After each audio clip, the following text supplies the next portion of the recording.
بسم اللہ الرحمن الرحیم۔ السلام علیکم۔ پروگرام علم و حکمت میں خوش آمدید۔ میں ہوں محمد حسن الیاس۔ ناظرین کرام، جس طرح آج ہمیں دنیا میں کچھ عالمی حکومتیں نظر آتی ہیں، کچھ عالمی فاتحین نظر آتے ہیں، بالکل اسی طرح سے مسلمانوں نے کم و بیش 1000 سال تک اس دنیا میں حکومت کی۔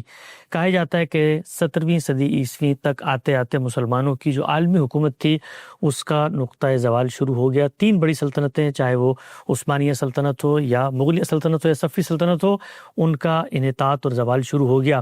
300 سال کا یہ سفر ہے۔ ان 300 سالوں میں مسلمانوں کے ہاں اس زوال اور اس انحطاط کو روکنے کے لیے اور اپنی عزت رفتہ کی بازیافت کے لیے بہت ساری مسلح تحریکیں اٹھی۔ کم و بیش 25 کے قریب بڑی تحریکیں ہیں، اور انہوں نے کوشش کی کہ اس پورے مرحلے کو ریورس کیا جائے۔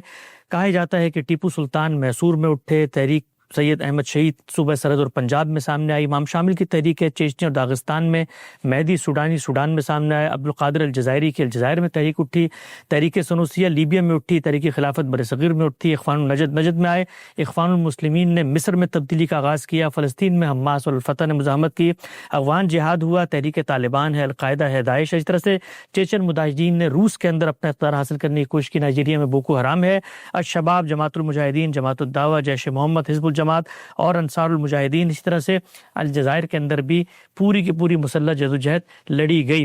پوچھیں گے آج ہم غامدی صاحب سے کہ جتنی مزاحمتی تحریکیں تھیں یہ کیوں نتیجہ خیز نہیں ہو سکی؟ مسلمانوں کا جو 1000 سال اقتدار تھا اس کے خاتمے کے بعد کیوں آج ہم اپنی عظمت کی طرف نہیں لوٹ سکتے؟ اس موضوع کو لے کے حاضر خدمت حزب سائق میں تشریف فرمائیں جناب جاوید احمد غامدی صاحب۔ السلام علیکم غامدی صاحب۔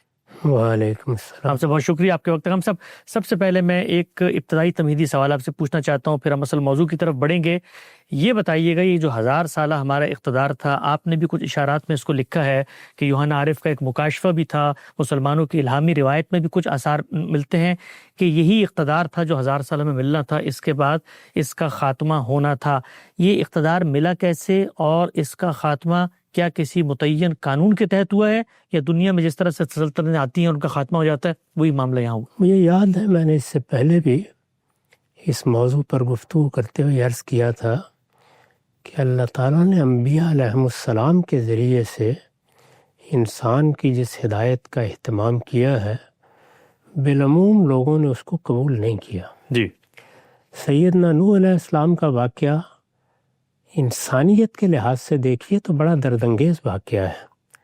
اللہ نے ایک پیغمبر کے ذریعے سے ان کی ہدایت کا اہتمام کیا، ان پر اللہ کی حجت تمام ہوئی، اور اس کے بعد اللہ تعالیٰ کا غضب اس قوم پر نازل ہو گیا۔ اتنا بڑا طوفان آیا کہ اس کو عالمی طوفان کے طور پر تاریخ میں بیان کیا جاتا ہے۔ ٹھیک۔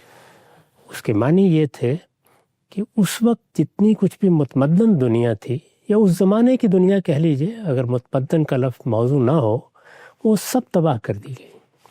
وہ دنیا کتنی تھی، کہاں تک تھی؟ عام طور پہ خیال کیا جاتا ہے کہ یہی جو دجلہ و فرات کا علاقہ ہے اس کا مرکز تھا، اور اسی کے گرد و پیش میں زیادہ تر لوگ آباد تھے۔ اس کے بعد بھی انبیاء علیہ السلام کی ایک بڑی لمبی تاریخ ہے۔ وہ اگرچہ بالتفصیل تو نہیں سنائی گئی، لیکن عرب جن انبیاء سے واقف تھے ان کے واقعات قرآن نے بیان کیے ہیں۔ ٹھیک۔ ان سے بھی یہی معلوم ہوتا ہے کہ کسی پیغمبر کو 2 آدمی ملے، کسی کو 4، کسی کو 10، 12 ایسا بھی ہوا کہ گھر کے لوگ بھی ماننے کے لیے تیار نہیں ہوئے۔ ٹھیک۔ ہم متعین طور پر تو نہیں بتا سکتے، لیکن کم سے کم اندازہ لگایا جا سکتا ہے کہ 5-7 ہزار سال کی تاریخ اصل میں شرک کے غلبے کی تاریخ ہے۔ شرک دین کی حیثیت سے آیا، شرک کو تہذیبی شناخت حاصل ہوئی، شرک سیاسی افکار کی بنیاد بنا، شرک کی بنیاد پر حکومتیں قائم ہوئیں۔ کہا جا سکتا ہے کہ انسان نے شرک کو گویا اپنی شناخت بنا لیا تھا۔ انبیاء علیہ السلام نے ہزاروں سال اس کے خلاف جدوجہد کی ہے۔ اللہ تعالیٰ کہتے ہیں کہ میں نے ہر قوم میں پیغمبر بھیجے، اور شرک کی نفی کے لیے انہوں نے بعض اوقات اپنی جانیں بھی پیش کر دی، لیکن کامیابی نہیں ہوئی، یہاں تک کہ اس شرک کی تہذیب کا آہستہ آہستہ غلبہ کم ہونا شروع ہوا۔ اس میں بھی 2 پیغمبروں کی دعوت ہے جس نے غیر معمولی کردار ادا کیا ہے۔ ایک سیدنا مسیح دوسرے رسالت مآب صلی اللہ علیہ وسلم۔ اس وقت ظاہر ہے کہ ہم انبیاء کی تاریخ پر گفتگو نہیں کر رہے ہیں۔ اس پس منظر کو بتانے کا مقصد یہ تھا کہ میں عرض کر سکوں کہ دنیا میں پہلی بار ایک مسلمان قوم اس وقت وجود میں آئی جب اللہ تعالیٰ نے ذریت ابراہیم کو منتخب کر کے نبوت ان کے لیے خاص کر دی۔ اچھا۔ اور اس قوم کو وجود میں لانے کے لیے بھی کم و بیش 500 سال کی جد و جہد ہے۔ اس کی ابتدا ایسے پیغمبروں سے ہوئی جو کسی قوم کی طرف مبعوث نہیں کیے گئے بلکہ اس قوم کو پیدا کرنے کے لیے مبعوث ہوئے، جیسے سیدنا اسحاق ہے، جیسے سیدنا یعقوب ہے، جیسے سیدنا یوسف ہے۔ پہلی مسلمان قوم سیدنا موسیٰ علیہ السلام کے زمانے میں قوم کی حیثیت سے قبول کی گئی۔ پھر اللہ تعالیٰ نے فیصلہ کیا کہ وہ ان کو ایک ایسے علاقے میں آباد کرے گا جس علاقے کو اپنے لیے خاص کر لے گا۔ چنانچہ میں نے بتایا ہے بارہا کہ جو الارض المقدسہ کی تعبیر ہے یہ اصل میں انہی علاقوں کے لیے استعمال ہوتی ہے جنہیں اللہ تعالیٰ اپنے کسی مقصد کے لیے خاص کر لیتے ہیں۔ اللہ تعالیٰ نے طور سینا کے دامن کو اپنے لیے خاص کیا تو وہ بھی واد مقدس طوا بن گئی، اور الارض المقدسہ کے الفاظ فلسطین کے لیے جو اس زمانے کا کنعان تھا خود سورہ مائدہ میں آئے ہیں، بائبل اسی کی سرگزشت سناتی ہے۔ تو ایک مسلمان قوم وجود میں آئی۔ اس مسلمان قوم کی تاریخ کم و بیش 1500 سال پر پھیلی ہوئی ہے، یعنی 1500 سال اسی کے اندر پیغمبر آتے رہے۔ اللہ تعالیٰ نے اپنی کتابیں اسی قوم میں نازل کیں اور اس کو ایک بڑے لمبے عرصے کے لیے اقتدار بھی ملا۔ تاہم ایک وقت ایسا آ گیا کہ جب وہ اللہ تعالیٰ کے ساتھ کیے ہوئے عہد کو فراموش کر بیٹھی، اور پھر خود قرآن بھی بتاتا ہے، بائبل بھی بتاتی ہے کہ بابل کے بادشاہوں کو اٹھا کر لایا گیا اور اللہ تعالیٰ نے ان کو عذاب کا تازیانہ بنا کر ان کی پیٹھ پر برسا دیا۔ اس موقع کے بارے میں بھی قرآن مجید نے بتایا ہے کہ ہیکل کی اینٹ سے اینٹ بجا دی گئی، وہ اسیر بنا لیے گئے۔ اس اسحارت کی جو تصویریں مثلاً کتاب دانیال وغیرہ میں نظر آتی ہیں وہ بڑی ہی غیر معمولی ہیں، یعنی ایک قوم اپنے دین پر بھی عمل نہیں کر سکتی، اس کو نماز کا اہتمام بھی کرنا ہو تو چھپ کر کرنا پڑتا ہے۔ اس طرح کی صورتحال میں وہ اس اسحارت کے دوران میں رہے، اور ایک دن نہیں رہے، 2 دن نہیں رہے، اس میں بھی 200-300 سال کا عرصہ ہے، یہاں تک کہ پھر سائرس نے، خورس نے ان کو آباد کیا، وہاں آئے۔ دوسری مرتبہ پھر یہی ہوا، سیدنا مسیح کے ذریعے سے آخری حجت ان پر تمام کی گئی، اور اللہ تعالیٰ نے فیصلہ کر دیا کہ اب یہ مستقل طور پر اس ذمہ داری سے معزول کر دیے گئے ہیں۔ چنانچہ سورہ اعراف میں یہ بتایا ہے کہ ان کے لیے اب اللہ کا قانون یہ ہے کہ وقتاً فوقتاً ان پر ایسے لوگ مسلط ہوتے رہیں گے، یہ اللہ کے عذاب کا مزہ چکھتے رہیں گے، ان کے ذریعے سے اللہ یہ مزہ ان کو چکھاتا رہے گا۔ یہ بتا دیا گیا ہے۔ سیدنا مسیح کی بعثت کے بعد چونکہ انہوں نے، یعنی اس وقت کے لوگوں نے سیدنا مسیح کا انکار کر دیا تھا، تو اتمام حجت کے قانون کے جو نتائج نکلا کرتے ہیں وہ بھی اس وقت نکلے۔ اس کے لیے رومیوں کو اٹھا کر لایا گیا، جیسے پہلے بابل کے حکمرانوں کو لایا گیا تھا۔ قرآن کہتا ہے کہ وہ میرے بندے تھے، عباد لی اولی باس شدید، میں ان کو اٹھا کر لایا۔ آپ کو معلوم ہے کہ ٹائٹس کے حملے کے کیا اثرات ہوئے تھے، کیا نوعیت اس وقت بنی، کس طرح کا ایک طوفان گویا آ گیا۔ اس میں بھی ہیکل کی اینٹ سے اینٹ بجا دی گئی، دوبارہ بنایا گیا تھا، ڈھا دیا گیا، یہ سیکنڈ ٹیمپل جس کو کہتے ہیں۔ اور پھر بنی اسرائیل کو دنیا میں جس طرح سے کہیں مٹھی بھر دانے پکڑے جائے بکھیر دیا جاتا ہے، اس طرح بکھیر دیا گیا۔ ان میں سے جو اسیر بنائے گئے، جو عورتیں لے لی گئیں، جو کچھ ہوا اس کی آپ تاریخ میں تفصیلات پڑھتے ہیں تو رونگٹے کھڑے ہو جاتے ہیں۔ یہ معاملہ ہوا۔ ان کی تاریخ یعنی پہلی مسلمان قوم کی تاریخ یہاں ختم ہوئی۔ اللہ تعالیٰ نے ان کو سلیمان و داؤد کا اقتدار بھی دیا تھا۔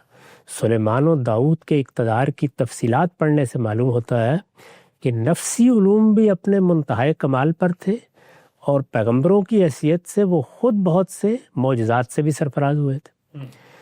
اس سے یہ بھی معلوم ہوا کہ علم اور خدا کی ہدایت دونوں مل کے دنیا میں سرفرازی کا کس طرح ذریعہ بنتے ہیں۔ نفسی علم کس درجے تک پہنچ گیا ہوا تھا، اس کا واقعہ قرآن نے خود بیان کیا ہے کہ ملکہ بلقیس کا تخت اٹھا کے لے آیا گیا، چشم زدن میں اٹھا کے لے آیا گیا۔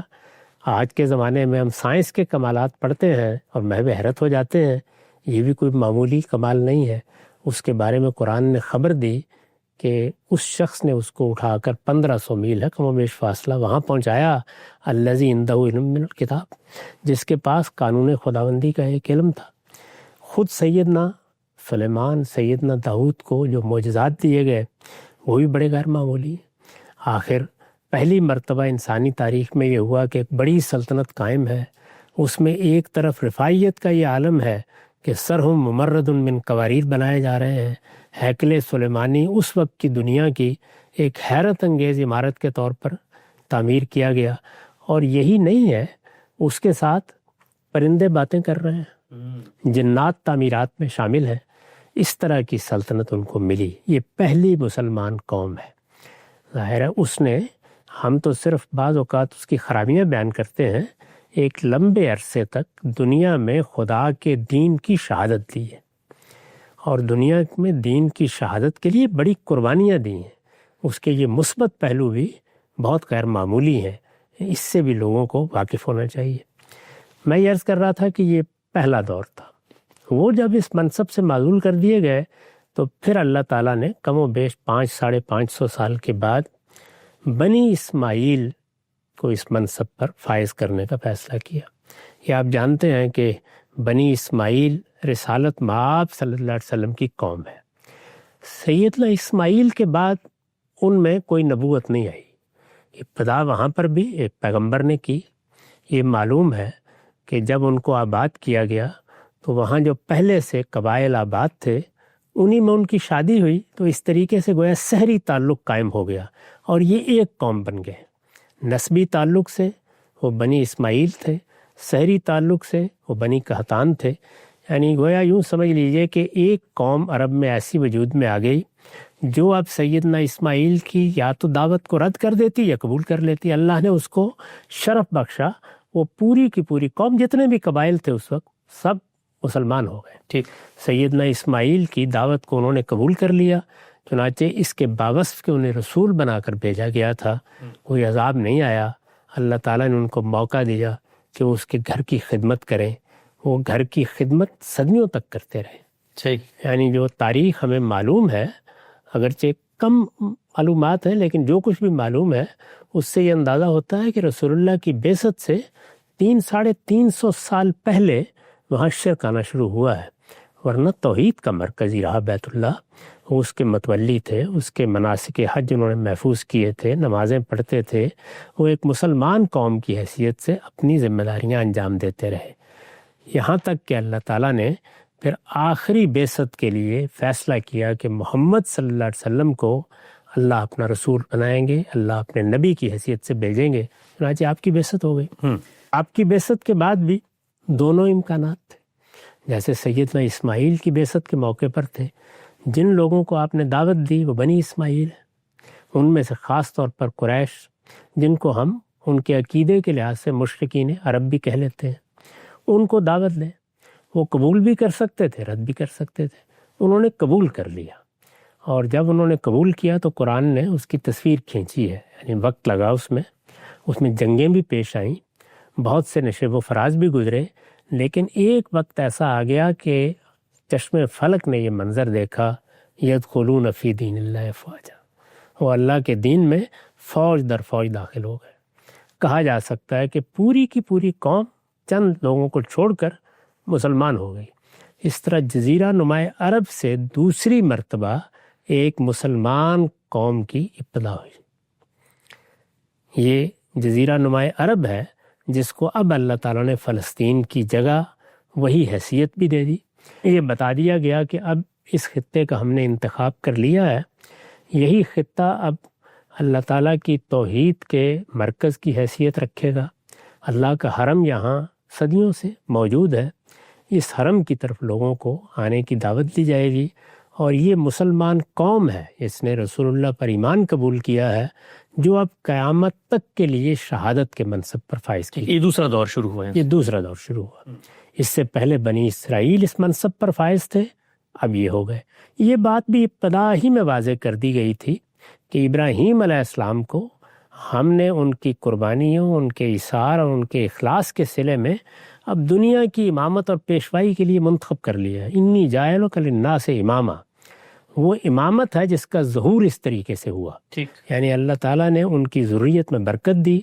پہلے انہی کی ذریت میں سے بنی اسرائیل پہلی مسلمان قوم کی حیثیت سے منصہ عالم پر نمودار ہوئے، اس کے بعد پھر یہ بنی اسماعیل کو موقع ملا۔ یہ بنی اسماعیل ہے جن کی پہلی جماعت کو ہم صحابہ کرام کہتے ہیں۔ اس میں بھی اللہ تعالیٰ کی طرف سے یہ بتا دیا گیا تھا کہ صرف یہ نہیں ہے کہ اگر یہ دین کو قبول کریں گے تو اللہ انہیں ہدایت سے سرفراز کرے گا، بلکہ اس کے صلے میں جیسے کہ قرآن کے الفاظ ہیں، ملکن عظیمہ، ایک عظیم بادشاہی ان کو عطا کر دی جائے گی۔ وہ عظیم بادشاہی ہے جس کا آپ نے حوالہ دیا۔ جی، وہ عظیم بادشاہی آپ جانتے ہیں کہ کس طرح عطا ہوئی۔ پہلے جزیرہ نما عرب پورا کا پورا مفتوح ہو گیا۔ رسالت مآب صلی اللہ علیہ وسلم کے بعد آپ کے ان خلفاء نے جن کی خلافت لا ریب علی منہاج النبوہ تھی، اسی سلسلے کو آگے بڑھایا۔ اس کے حدود رسول اللہ نے طے کر دیے تھے۔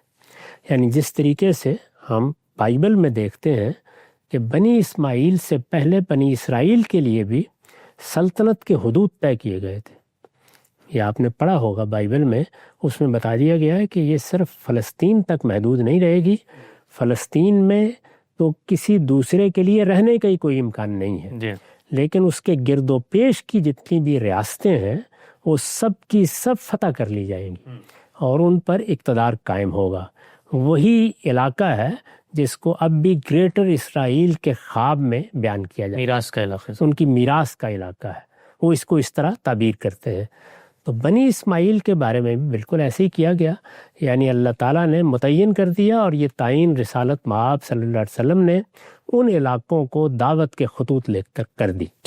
اس کے معنی یہ تھے کہ اس وقت کی سلطنت روما کے تمام علاقے بھی جو گرد و پیش میں تھے وہ سب کے سب سپرد کر دیے گئے ہیں، اور فارس کی سلطنت کے سب علاقے بھی سپرد کر دیے گئے ہیں۔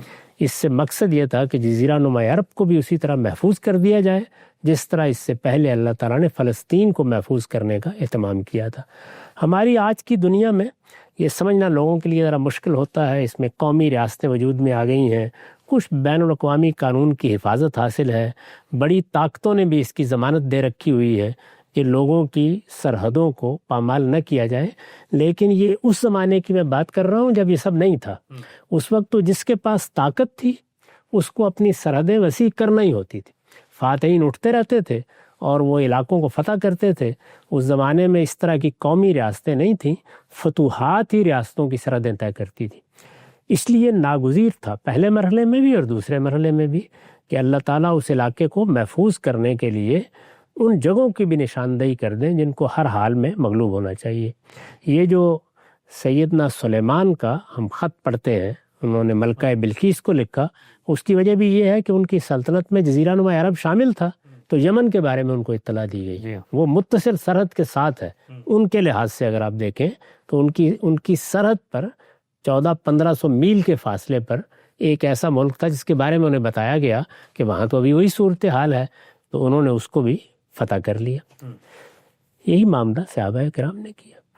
اس کا نتیجہ یہ نکلا کہ 3 بر اعظموں کو چھوتی ہوئی ایک بڑی سلطنت 10-15 سال میں وجود میں آ گئی۔ یعنی یہ انسانی تاریخ کا ایک حیرت انگیز واقعہ تھا کہ ایک نہایت مختصر مدت میں اتنے بڑے علاقے پر، اور اس وقت کی متمدن دنیا کا وہ بہت بڑا حصہ تھا، اس پر مسلمانوں کا غلبہ قائم ہو گیا، ان کی حکومت قائم ہو گئی۔ یہ حکومت اللہ تعالیٰ کی طرف سے کس قوم کو دی گئی تھی؟ بنی اسماعیل کو۔ قریش کی حکومت تھی بنیادی طور پر۔ رسالت مآب صلی اللہ علیہ وسلم نے اصول کے لحاظ سے بھی یہ فیصلہ سنایا اور یہ بتایا کہ میرے بعد اقتدار قریش کو منتقل ہو جائے گا، اور اللہ تعالیٰ کی نعمت بھی انہی کو ملنی چاہیے تھی۔ یعنی دونوں پہلوؤں سے دیکھیے، ایک یہ کہ کسی جمعیت میں، کسی جماعت میں، کسی گروہ میں وہ کیا طریقہ ہے جس سے حکومت کا نظم قائم ہونا چاہیے، اس کی بنیاد بھی اللہ کے پیغمبر نے واضح کی کہ قریش ہی کے حق میں فیصلہ کر رہی ہے۔ چنانچہ فرمایا کہ الائمۃ من قریش، یہ فرمایا کہ میرے بعد اقتدار ان کو منتقل ہو جائے گا۔ اس کی وجہ بیان کی کہ الناس تبع لقریش، لوگ بالعموم جزیرہ نما عرب میں انہی کے پیرو ہیں، مسلمہم لمسلمہم و کافرہم لکافرہم۔ یہ تو جمہوریت کہہ لیجئے، امرہم شورا بینہ کہہ لیجئے، امرہم شورا بینہم کہہ لیجئے، اس کے اصول کا ناگزیر تقاضا تھا۔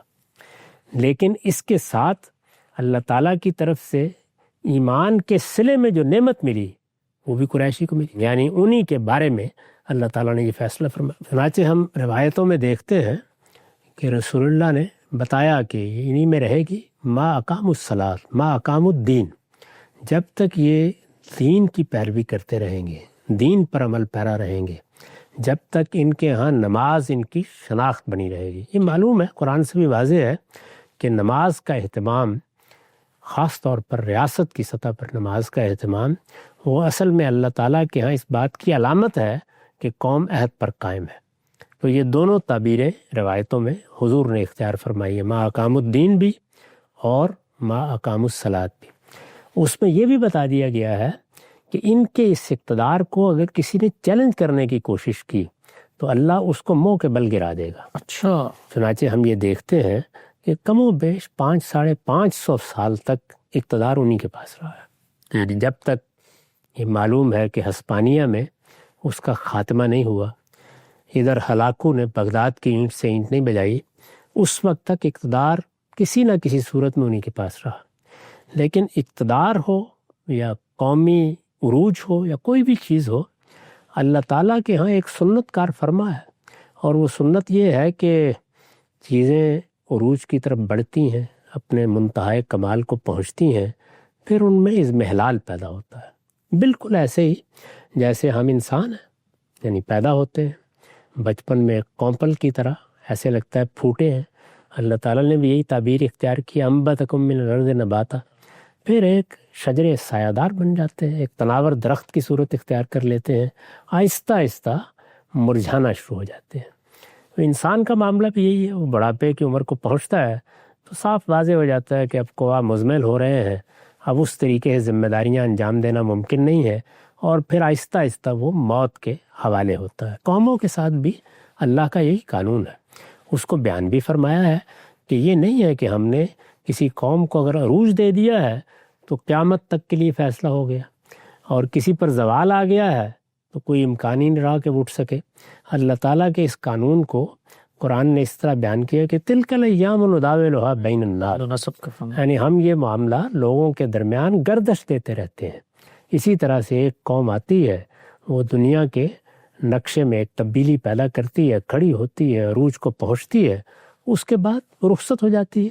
تو رخصت ہونے کا عمل عام حالات میں چشم ددن میں نہیں ہوتا، یعنی اللہ تعالیٰ جب اپنے پیغمبروں کو مبعوث فرماتے ہیں اس وقت تو ہم جانتے ہیں کہ چشم زدن میں بعض اوقات ایک قوم کو صفحہ ہستی سے مٹا دیا جاتا ہے، لیکن قوموں کے زوال کا معاملہ پھر صدیوں میں پایہ تکمیل کو پہنچتا ہے، اس میں وقت لگتا ہے، دوسری قومیں کہاں کھڑی ہیں، چیلنج کتنا درپیش ہے، کیا صورت ہے، سب چیزیں ہوتی ہیں۔ اس معاملے میں رسالت مآب صلی اللہ علیہ وسلم نے بعض چیزوں کے بارے میں تنبیہ بھی فرما دی تھی۔ مثال کے طور پر آپ نے بتا دیا تھا کہ میرے بعد پورے جزیرہ نما عرب میں اسلام کا غلبہ اس طرح ہو جائے گا کہ صرف یہی نہیں کہ سیاسی اقتدار مسلمانوں کو مل جائے گا، بلکہ جزیرہ نما عرب میں سب لوگ مسلمان بھی ہو جائیں گے۔ اس کو اس طرح بیان فرمایا تھا کہ یہاں کوئی خیمہ اور کوئی گھر بھی نہیں رہے گا جس میں اسلام داخل نہیں ہو جائے گا۔ گویا جو قرآن مجید میں بشارت دی گئی تھی کہ اس پیغمبر کے ذریعے سے ہم دین کا غلبہ قائم کر دیں گے، وہ ہر لحاظ سے جزیرہ نما عرب میں قائم ہو گیا، اور قرآن نے جو پیشین گوئی کی تھی وہ حرف بحرف پوری ہو گئی۔ آپ نے یہ بتایا تھا کہ 12 خلفاء قریش میں سے ہوں گے جن کے زمانے تک ان کو برتری حاصل رہے گی، حکومت مستحکم رہے گی، یہ گویا ان کے عروج کا زمانہ ہے۔ پھر آہستہ آہستہ وہ زوال آشنا ہونا شروع ہوں گے۔ بالکل ایسے ہی ہوا، یعنی ایک ترتیب کے ساتھ ہم دیکھتے ہیں کہ پھر زوال آنا شروع ہوا ہے، اور عباسیوں کی سلطنت میں آہستہ آہستہ وہ قوت ختم ہونا شروع ہو گئی۔ یعنی پہلا معاملہ تو یہ ہوا کہ عباسیوں کے بعد کوئی بڑی فتوحات نہیں ہوئی، چھوٹے موٹے علاقے ہیں جو آتے رہے مسلمانوں کی عملداری میں، ورنہ بنو امیہ ہی ہیں جن کے زمانے تک ایک لحاظ سے وہ سلطنت جہاں تک پھیلنا تھی وہ پھیل گئی۔ اس صورتحال میں اب اللہ تعالیٰ کے اس قانون کے مطابق شباب آیا ہے تو اس کو شیب میں بھی بدلنا ہے، جوانی آئی ہے تو وہ بڑھاپے میں جائے گی۔ جب مسلمان اس عہد کے معاملے میں بھی ویسے محکم نہیں رہے جیسے کہ صحابہ کے دور میں تھے یا تابعین کے دور میں تھے یا تبع تابعین کے دور میں تھے، اس عہد کے بارے میں جو اللہ تعالیٰ کے ساتھ ہم نے اس کی شریعت کی پابندی کا باندھا ہوا ہے، جو انسانی اخلاق میں، انسانی کردار میں اوصاف ہونے چاہیے، ان میں بھی اس نوعیت کی قوت باقی نہیں رہی۔ اچھا، خود اللہ تعالیٰ نے قرآن مجید میں یہ بتایا ہے کہ صحابہ کرام کی پہلی جماعت اور صحابہ کرام کی دوسری جماعت، اس میں فرق واقع ہو گیا تھا۔ وہ لوگ جو فتح سے پہلے اللہ کے پیغمبر کی دعوت پر ایمان لائے، ان میں اور بعد میں آنے والوں کا تفاوت بھی قرآن مجید نے بیان فرمایا ہے۔ تو اس طرح کا فرق واقع ہوتا چلا گیا، بہت نئے لوگ مسلمان ہو گئے، یعنی اب معاملہ اتنا نہیں رہا کہ صرف بنی اسماعیل ہی ہیں، نئی اقوام اہل عرب بھی ہیں، نئی اقوام بھی ہیں۔ اس سے سیاسی حالات میں بھی تبدیلیاں آنا شروع ہو گئیں۔ اس سب کچھ کے باوصف آپ دیکھیے کہ 500-550 سال تک غلبہ قائم رہا مسلمانوں کا۔ اس کے بعد پھر اللہ تعالیٰ نے جس طرح کے اس کے پیغمبر نے بتایا تھا، ان قوموں کو راستہ دینا شروع کیا ہے جن قوموں کے بارے میں یہ بتایا گیا تھا کہ قیامت کا حادثہ اصل میں انہی کے خروج سے متعلق ہے۔ چنانچہ جو آثار قیامت بیان کیے گئے ہیں ہمارے یہاں روایتوں میں، ان میں خاص طور پر یہ بتایا گیا ہے کہ یاجوج ماجوج کا خروج ہوگا۔ میں یہ کئی بار عرض کر چکا ہوں کہ یاجوج ماجوج سے کیا مراد ہے۔ وسط ایشیا کی اقوام یہ اصل میں سیدنا نوح کے بیٹے یافس کی اولاد ہیں۔ یافس کی اولاد میں اور بھی بہت سے لوگ ہیں، لیکن یہ صاف معلوم ہوتا ہے کہ زیادہ فروغ گوگ میگوگ کو یا یاجوج ماجوج کو حاصل ہوگا۔ یہ وہی اقوام ہیں جو چین میں بھی آباد ہیں، جو وسط ایشیا میں بھی آباد ہیں، جنہوں نے مختلف علاقوں کی طرف ہجرتیں کی ہیں، یورپ کو آباد کیا ہے، امریکہ کو آباد کیا ہے، آسٹریلیا کو آباد کیا ہے۔ ان میں سے اب یہ تعین کے ساتھ بتانا بہت مشکل ہے کہ گوگ کون سے ہیں، میگوگ کون سے ہیں، اختلاط کہاں کہاں ہوا ہے۔ بہرحال یہ بات تاریخی طور پر معلوم ہے کہ وہ اقوام ہے۔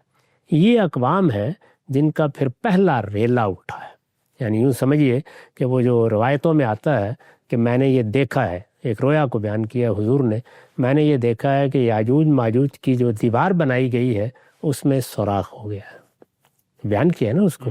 تو اس کا مطلب یہ ہے کہ ایک وقت کے بعد اب یہ دیواریں ختم ہونا شروع ہو جائیں گی، اور یہ قومیں جو اپنے علاقوں تک محدود تھیں یہ اب مسلمانوں پر طاقت کرنے کے لیے نکلیں گی۔ تو یہ پہلا مرحلہ ہے جس میں مسلمانوں پر یا عرب قوم پر آپ کہیے طاقت ہوئی، اور آپ جانتے ہیں کہ کس طرح سے طاقت ہوئی، یعنی یہ سارا علاقہ بالکل رون ڈالا گیا، بغداد کی اینٹ سے اینٹ بجا دی گئی۔ کم و بیش وہی تصویر بن گئی جو کسی زمانے میں یروشلم میں جب بابل کے بادشاہ نے حملہ کیا تھا تو اس وقت بنی تھی، وہی کم و بیش۔ یہ معلوم ہے کہ ہمارے اس وقت جو خلیفۃ المسلمین تھے ان کو ایک قالین میں لپیٹ کر مار ڈالا گیا، اور جس طریقے سے ہلاکو خان نے تباہی برپا کر دی اس کی تصویریں بھی آپ کے علم میں ہیں، یعنی سروں کے منار کس طریقے سے بنے، علاقے کس طریقے سے فتح ہوئے، اور مسلمانوں پر کیا افتاد ٹوٹ پڑی، یہ سب ہوا۔ لیکن اللہ تعالیٰ کا عجیب معجزہ یہ ہوا کہ وہ لوگ جو اس سلطنت کو ختم کرنے کے لیے آئے تھے وہ ایمان کی دولت سے بہرحیاب ہو گئے۔ عجیب، وہ جو بیان کیا جاتا ہے کہ مسلمان مفتوح ہو گئے اور اسلام فاتح رہا، واہ، یعنی اس نے ان کے قلوب و اذہان کو فتح کر لیا۔ اقبال نے اسی کو بیان کیا ہے نا کہ ہے یہاں فتنہ تاتار کے افسانے سے، پاسباں مل گئے کعبے کو صنم خانے سے۔ تو یہ وہ لوگ ہیں جنہوں نے پھر سلطنت عثمانیہ کی بنیاد رکھی ہے۔ یہ آخری سلطنت تھی مسلمانوں کی، اور اس طریقے سے وہ پیشین گوئی جو یوحنا عارف کے مکاشفے میں کی گئی ہے کہ محمد الرسول اللہ کے بعد دنیا میں عصر الایمان رہے گا، ایج آف فیتھ رہے گی۔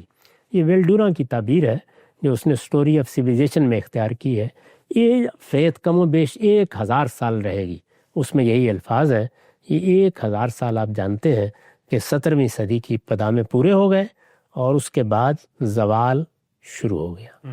پھر 1.5-2 صدیاں وہ زوال میں لگی ہیں، یہاں تک کہ مغلیہ سلطنت پہلے زمین بوس ہوئی، صفوی سلطنت بھی ختم ہو چکی تھی، اور پھر بعد میں آپ جانتے ہیں کہ پہلی جنگ عظیم میں عثمانیہ سلطنت کا بھی خاتمہ ہو گیا۔ ٹھیک ہے، ہم سب نقطہ بالکل واضح ہوا، بڑی ہی تفصیل سے ہم نے جانا کہ مسلمان قوم کا یہ جو عروج تھا، 1000 سال اقتدار تھا، اس کے پس پردہ نہاں وہ کیا محرکات تھے، اور پھر یہ ادوار کون کون سے تھے جن میں مسلمان دنیا کے اسٹیج پر فاتح کی حیثیت سامنے۔ اچھا، ہم سب اس سیشن میں کوشش ہوگی کہ اسی پس منظر و تمہید کی گفتگو کو ہم پایہ تکمیل تک پہنچائیں، اور پھر اگلی نشست میں اس زوال کے بعد جو اسٹریٹجی مسلمانوں نے اپنائی ہے اس پہ گفتگو کریں، کچھ ضمنی توضیحی نقطے جو آپ کی پیشکش ہے اس کے اوپر۔ یہ جو عام طور پہ کہا جاتا ہے، ہم نے آپ کی زبانی بھی سنا ہے، جب پوچھا جاتا ہے کبھی مسلمان زوال آشنا ہے، اور جو زوال کا قانون ہے، نصب کا قانون کہا جاتا ہے بھی قومیں اپنی تعمیر پہ توجہ دیں، علم و اخلاق میں برتری حاصل کریں۔ تو یہ جو عروج ملا مسلمانوں کو، جو تاریخ آپ نے بتائی، تو اس میں تو علم، اخلاق، یہ جو دنیاوی معاملات ہیں اس سے تو قوم اسٹیج پر نہیں آئی، تو پھر کیا یہ کہا جا سکتا ہے کہ عروج کے لیے علم اور اخلاق کوئی شرط نہیں ہے، کوئی لازم چیز نہیں ہے؟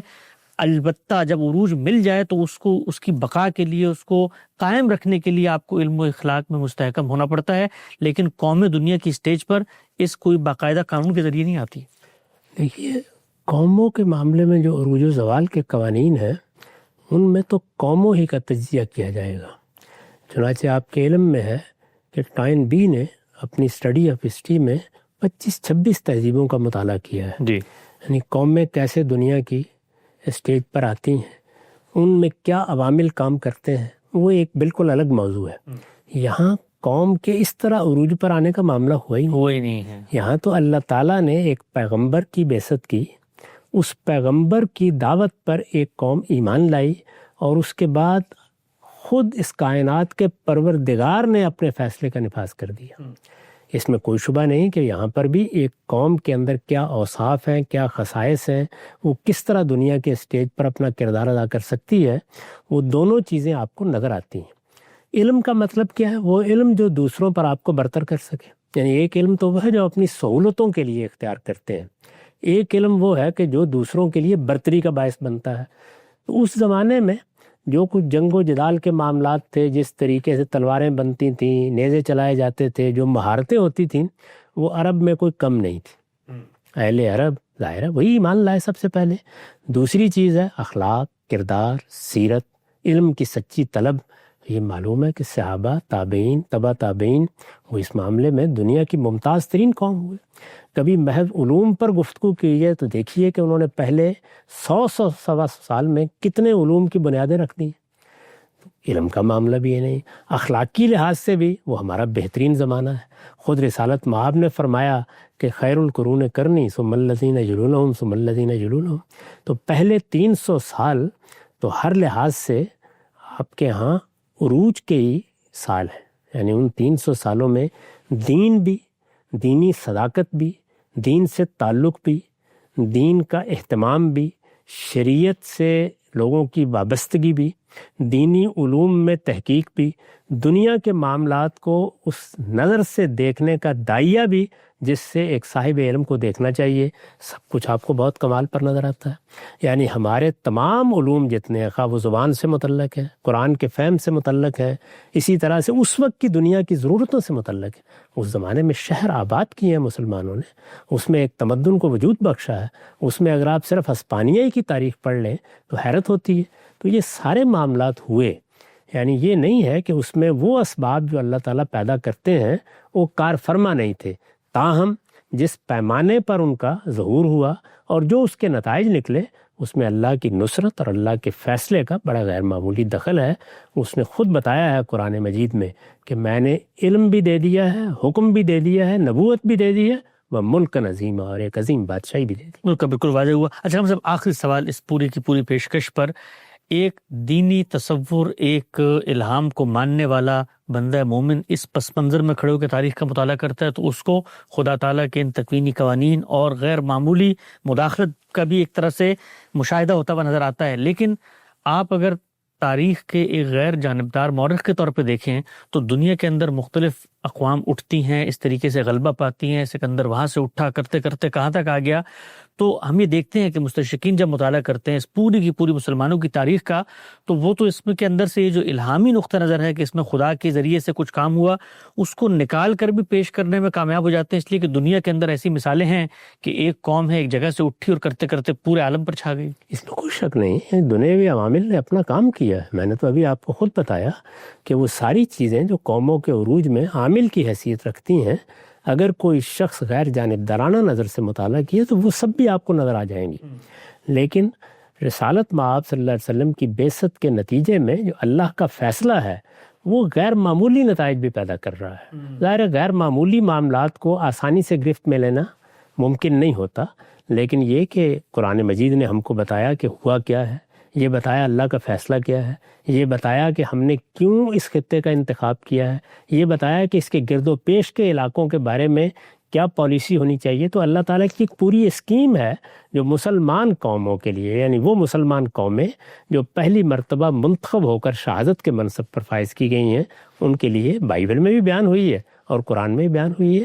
تو دنیا تو جب اس کا جائزہ لے گی تو دنیاوی نقطہ نظر سے لے گی. اس وقت ہم قانون اتمام حجت پر گفتگو نہیں کر رہے ہیں، صرف یہ دیکھ رہے ہیں کہ وہ عروج کا زمانہ کیسے آیا، اس میں اللہ تعالیٰ کی نصرت نے کیا کردار ادا کیا، مسلمانوں کے ہاں کیا چیز ہوئی.